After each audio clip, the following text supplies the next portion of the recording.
Right, so here we go with a Nissan Qashqai 1.5 DCI EGR valve. This is the EGR valve with the coolant pipe connected up to it, so you can see that coolant pipe there. So I've removed the valve. I used another YouTube video, basically followed the Use Tool EN channel. They've got a video called How to Replace the EGR Valve Duster 1.5 DCI. It's the same engine. So on YouTube, EGR valve removal for the 1.5 DCI in the Qashqai, a bit lacking. This is the J10 Qashqai. So there is a way you can test the EGR once it's out, and that's by using a 9-volt battery on pins 2 and 5. It might vary from EGR valve and variations of models, but basically it should be pins 2 and 5, and you need to get the right polarity. But here we go. So this EGR valve wasn't as dirty as I expected. I'd already cleaned the boost pressure sensing pipe that was blocked. That's in another video, and I'll leave a link to that at the end of this one. So we've got the 9-volt battery, we're putting it on 2 and 5, and we're getting the EGR to open up. It's a bit dimly lit in this video, but you can see the top of the valve opening and shutting. My issue was pulling away from a junction.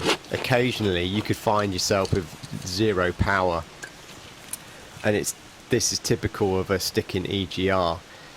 Unfortunately, I didn't have the video of it sticking open, but in this next clip we can clearly see that the valve hasn't shut. The valve always self-shuts. There's no power to close it, so once you take the power off, the valve shuts. So here we can see that it's in the open position. I kind of just doused the whole thing with whatever I've got. EGR, I don't think I had an EGR valve cleaner, but I had carb cleaner and electrical contact cleaner as well. So gave the whole thing a good clean. This car has been coming up with a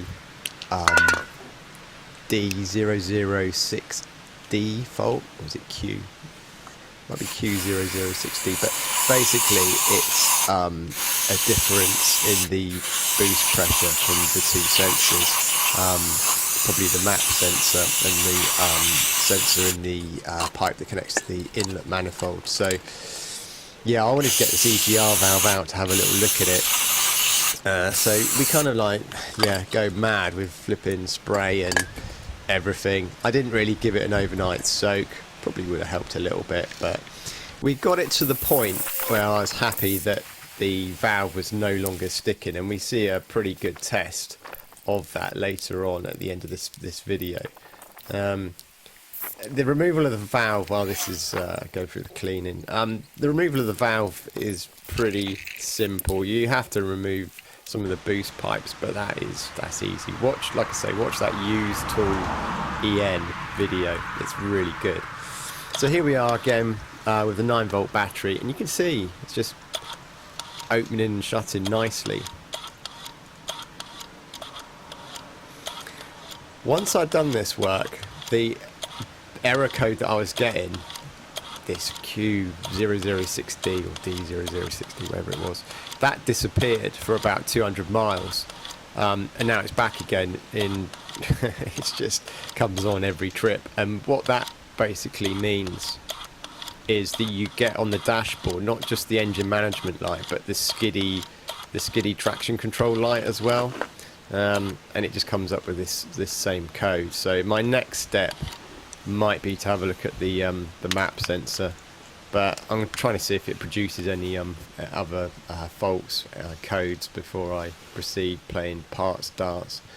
So there you go, fairly clean EGR valve, and then I just proceed with popping it back on the car, and that's that. But to be honest, I don't think it's sticking anymore, because we've had no more real slow sluggish starts from junctions whereby you put your foot down and there's nothing there. It's like the turbo's not working, and it's like a temporary limp mode, and then it picks up.